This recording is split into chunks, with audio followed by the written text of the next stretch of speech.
Coming to you from the Deep South, this is the Blue Collar Leadership Podcast. High-impact leadership is not reserved for leaders, and it has nothing to do with your position, title, or rank. However, it does have everything to do with your character. It's time to climb to the next level and beyond, personally and professionally. Now, let's start making it happen with your host, Mack Story. Hello, and thanks for listening to the Blue Collar Leadership Podcast today. So today I'm going to talk to you about some good stuff, talking about making choices. And it's inspired actually by a post I saw on LinkedIn. I'm not sure who said it. It was just an image with a quote on it, but no credit to anybody. But so I don't know who to give credit to, but I just want to make sure I don't take credit for it. But it's some good stuff. So this quote says, you either get paid for decisions you made years ago, or you pay for decisions you made years ago. The choice is yours. So that's what that quote was about. That they got my attention. I made a comment on it. Let's see what I said. I'm going to go look this up on LinkedIn real quick. So basically what I responded back was, I said, true. The choices we make will either make us or break us. Every choice comes with a consequence. We first make our choices, then our choices make us. And I shared that I chose to start reading personal growth and leadership development content daily 17 years ago. That's one of the choices that I made. And that choice ain't costing me. Those choices are paying me relative to, in the context of that quote. We either get paid for the decisions we make or we pay for the decisions, meaning they cost us. So the result of me making that choice 17 years ago is I've transformed my life personally and professionally. And because that choice led me to make many other positive choices along the way. One of those choices, or a bunch of those choices, 15 of them, was to write some books. So I published 15 of my own books because I started reading books 17 years ago on a daily basis. And those books have helped many others transform themselves and their organizations. But what I want to tell you is it's not about me, but it absolutely started with me. Meaning what I'm doing in my life is not about me.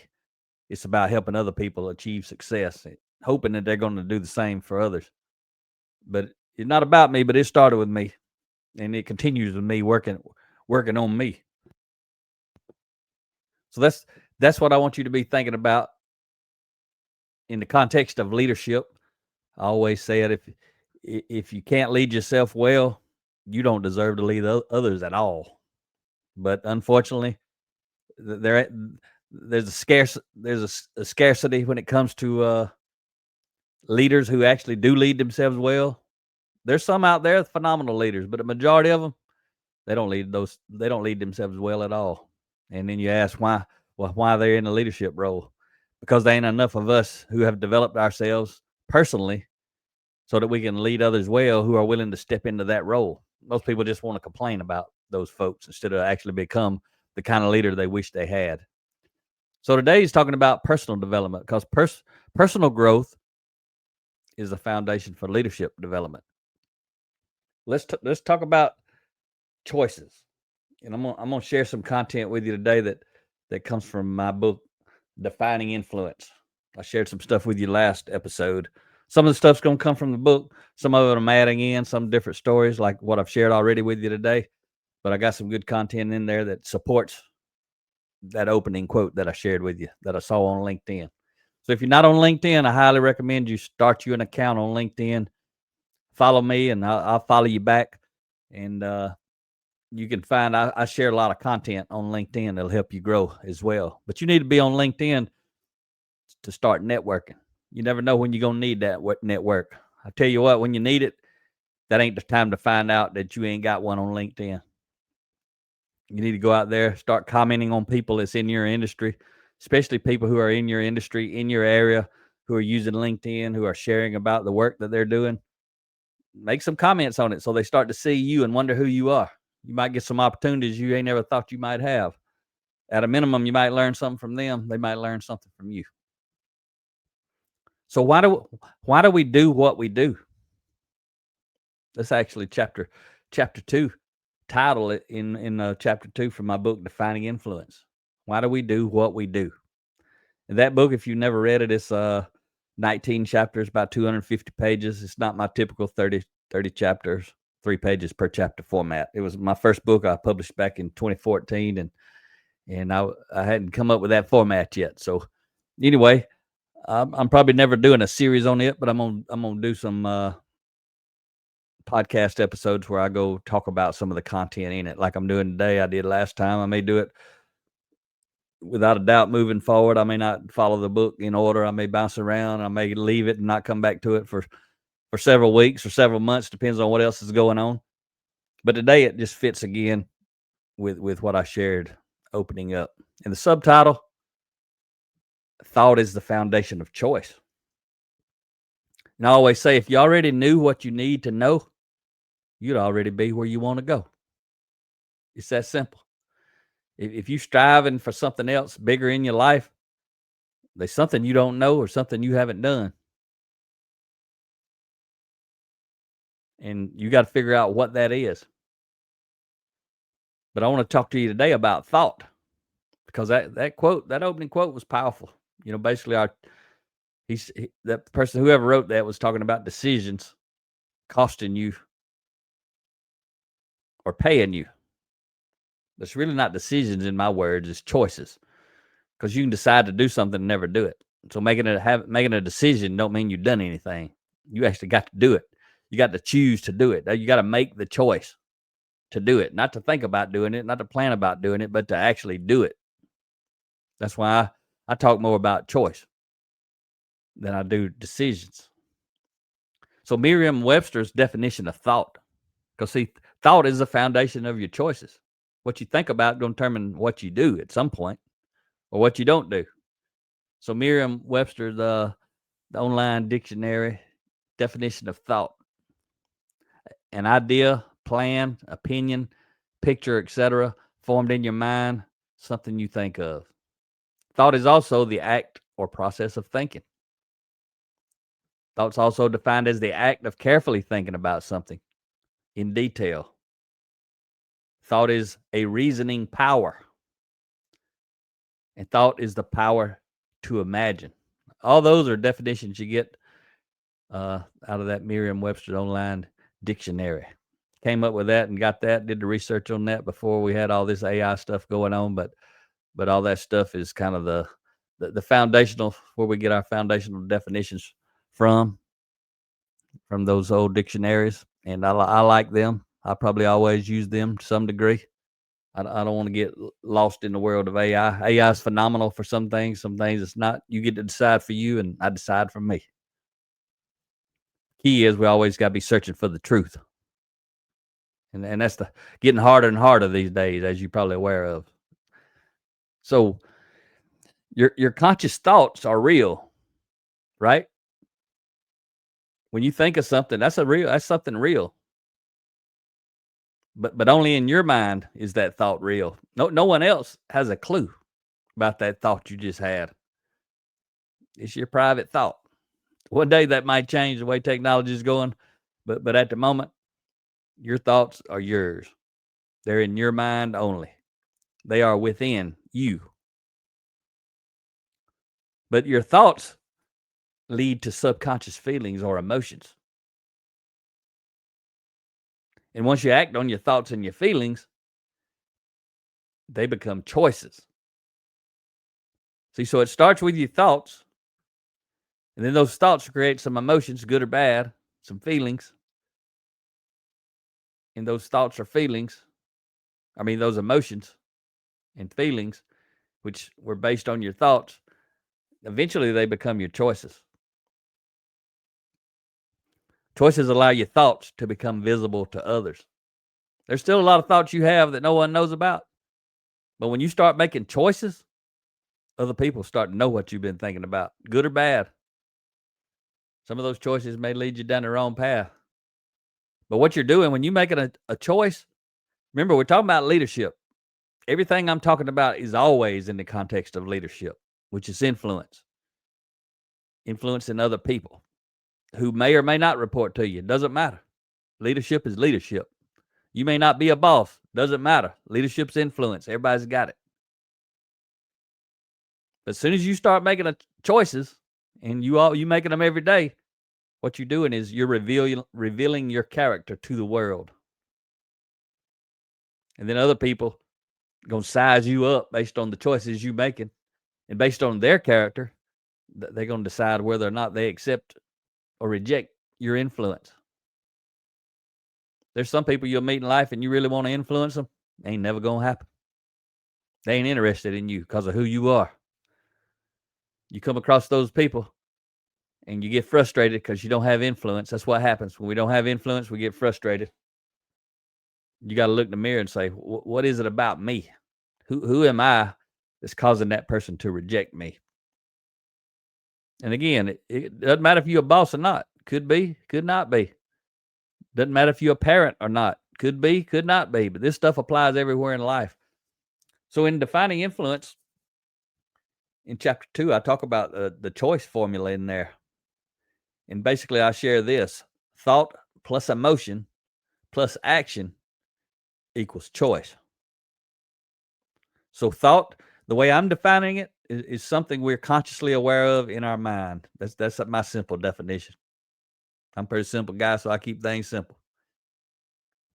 Emotion is something we subconsciously feel based on our thoughts. And then obviously our action, that's something we do. So our thought plus our emotion plus action equals choice. That's what a choice is. Thought plus emotion plus action. So your choices begin with your thoughts. One choice you can make is to choose your thoughts. You get to decide what you're going to think about or not think about. And sometimes it's mighty tough not to think about some things. It's just eating you up. You got to figure out how you stop that. But just as there are strong and weak foundations, you can have strong and weak thoughts in your mind. And again, our actions flow from our thoughts. The quality of the action depends on the quality of the thought. There's no conscious action without conscious thought. For you to actually do something, you had to think about doing it. And I'm talking about a conscious action, meaning if I did something consciously because I wanted to, I first had to consciously think about it. There's lots of things we do that are subconscious. We just program that way. Things happen. Like I clap in front of your face, your eyes gonna close. You're gonna blink. You didn't think about blinking, you just blinked. I ain't talking about that stuff. I'm talking about when you consciously choose to do something, that means you consciously thought about it on the front end, which means you're responsible for those choices you're making. And again, in the context of leadership, what kind of leader do I want to be? How much discipline do I want to exhibit in my life? Because everybody's watching. Everybody outside of you is watching. The one person who ain't watching sometimes is the one doing it. They're watching, right? They're aware of it, but they're not really aware of what it's doing to their influence because they ain't putting their choices and their actions in the context of their influence. That's why I wrote that book, Defining Influence. I want to help people start framing every single thing they do relative to influence, because your influence, just like the subtitle of that book, the subtitle of that book is Increasing Your Influence Increases Your Options. Guess what decreasing your influence does? It decreases your options. The book ain't about decreasing your influence, but it is about bringing awareness to the things that you do to decrease your influence. You got to, I don't know if it's your first time listening or not, whether it is or whether it's you listen to all nearly 500 episodes. You got to at some point in your life figure out everything that you're trying to accomplish is about influence. So you got to work on, what do I need to do to increase my influence? Increase your influence, your life gets better. Whatever you want out of life, you're going to get it with more influence, not less. And it's so easy to influence somebody's thoughts, which means it's easy for other people to influence your thoughts. Think about what your home looks like right now, wherever you live.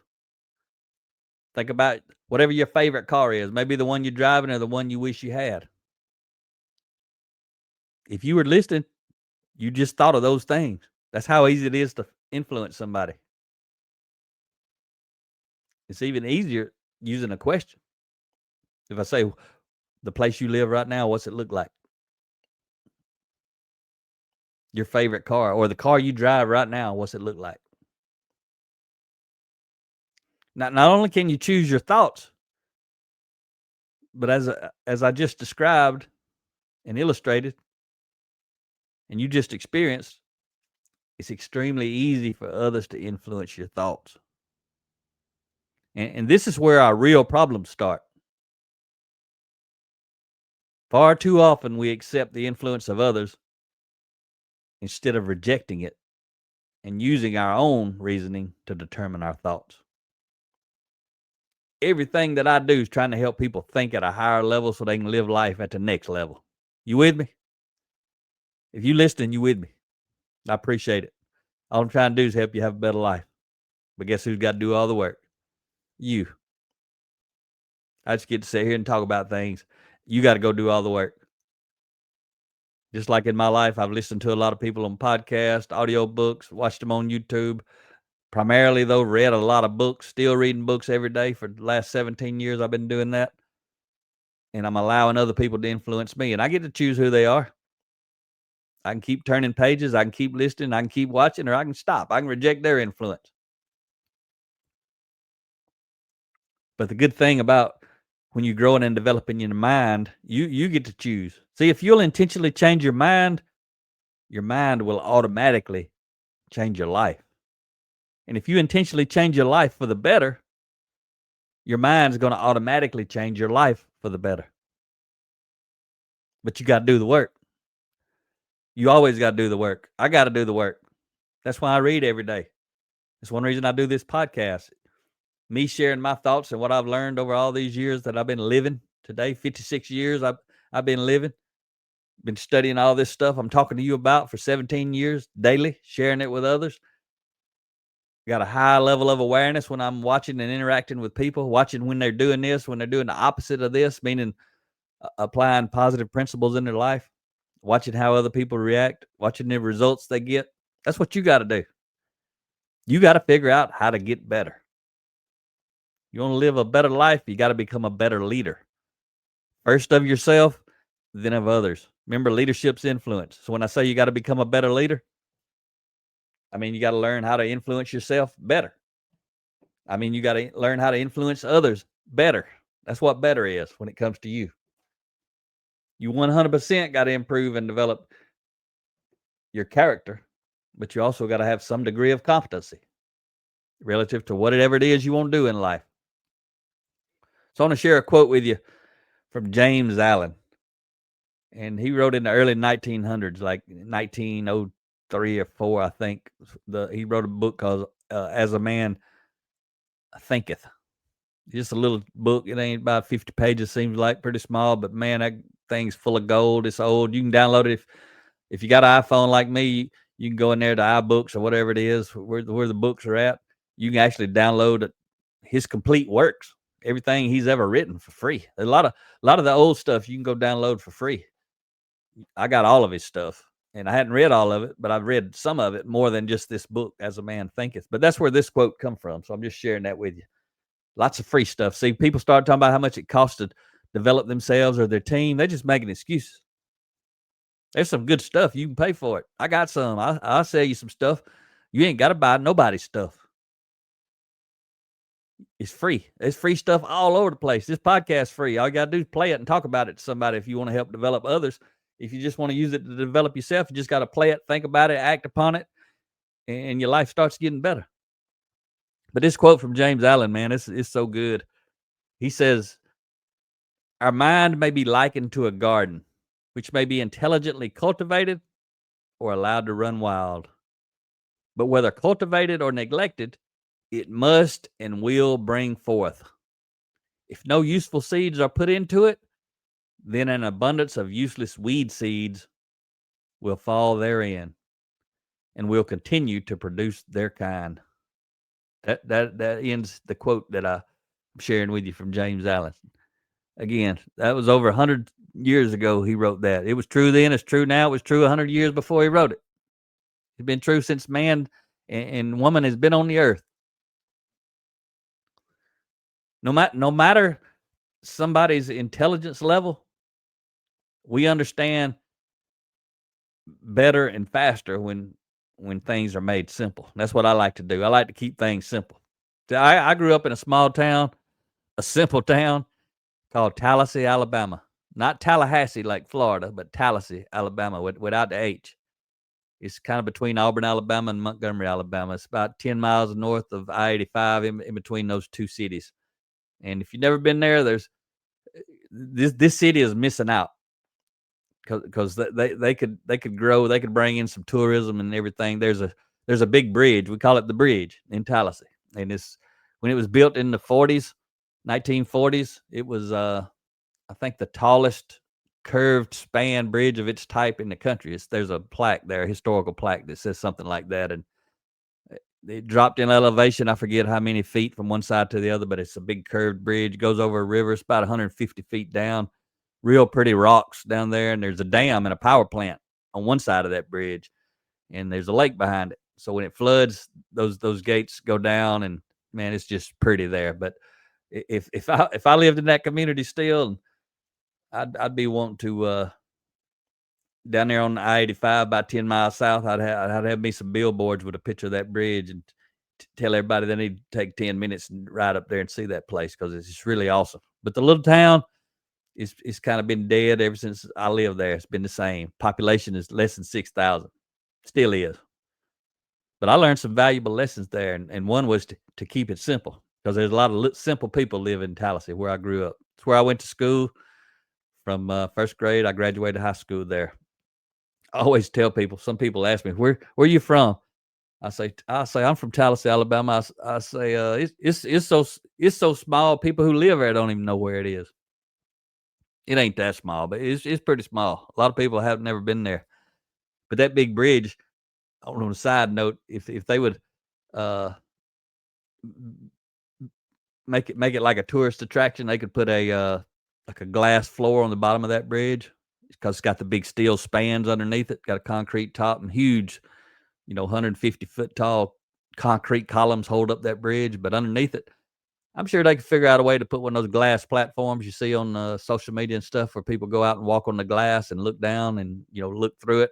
Rhea and I have been on several of them things. We were on one out in whatever that Space Needle looking thing, whatever it's called, I forget, out in Seattle, Washington. You go up there 500 feet up and it's got a glass floor. Pretty wild to walk on that thing, but Tallassee could do something like that.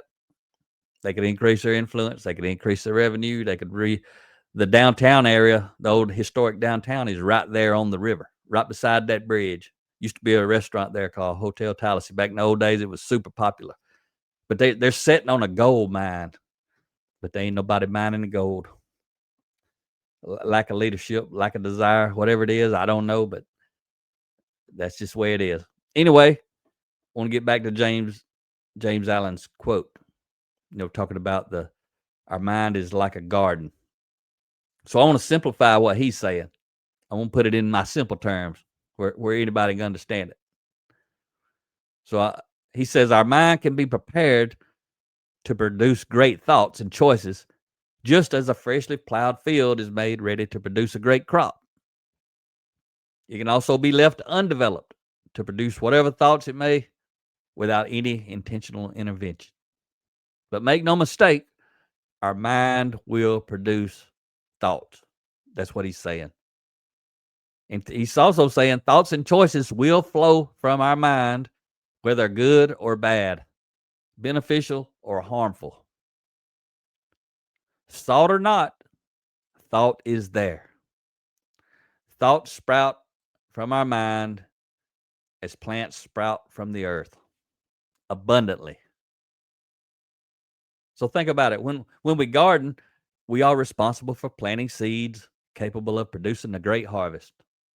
Likewise, we are responsible for developing our mind to produce great thoughts and choices beneficial to us, leading us from where we are to where we want to go. That's why we got to learn to think at a higher level so we can live life at the next level. If you're a leader of other people, that's what you want to do for them, especially if you're the leader in an organization, especially if you're the top leader in an organization. If I'm a top leader in an organization, I want to grow and develop my team, help them learn to think at the next level so we as a group can perform at a higher level, get better results. So we can take another step and work the garden continuously. Back to that garden analogy. By watering, weeding, and fertilizing to ensure that we enhance the quality of the crop. We can go farther in the development of our mind by associating with people who want to help us. I appreciate it. That's what you're doing right now with me. I'm trying to help you. You're associating with me. I appreciate it. I want to help you. You can also do it by choosing to remove bad habits and toxic people from our lives. I've done a lot of that as I've been working my mental garden.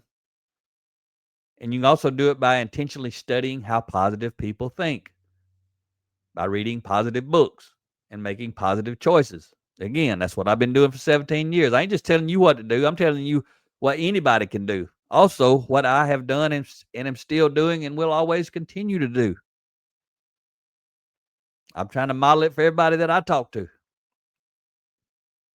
If we are getting good crops or good results, we can continue to work on getting something greater.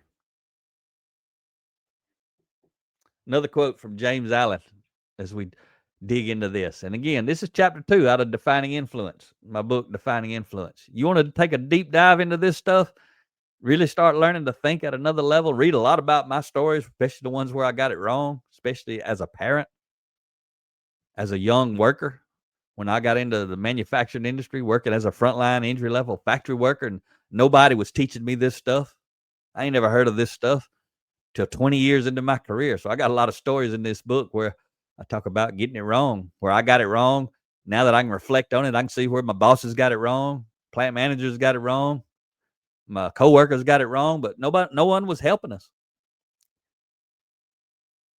But see, you can help people by introducing them to this stuff. You can share this podcast with somebody, your kids, your spouse, your coworkers, your team members. No one ever did that for me until 2005. And I was a slow learner. I didn't take advantage of it until 2008. So here's that quote I was going to tell you, the second quote from James Allen. We imagine that thought can be kept secret, but it can't. It cannot. It rapidly crystallizes into habit, and habit solidifies into circumstance. How about that one? Habit solidifies into circumstances. Your habits, your thoughts, everything starts with your values, because see, your values determine your thoughts.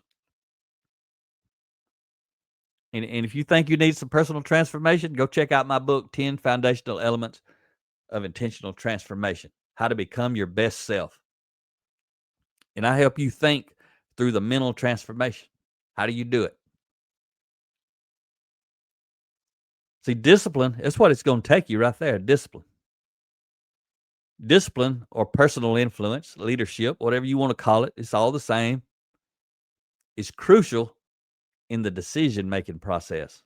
Personal leadership, personal influence, discipline. That's self-discipline is giving yourself a command and following through on it. It's crucial in the decision-making process. The actions flowing from the decisions materialize as choices.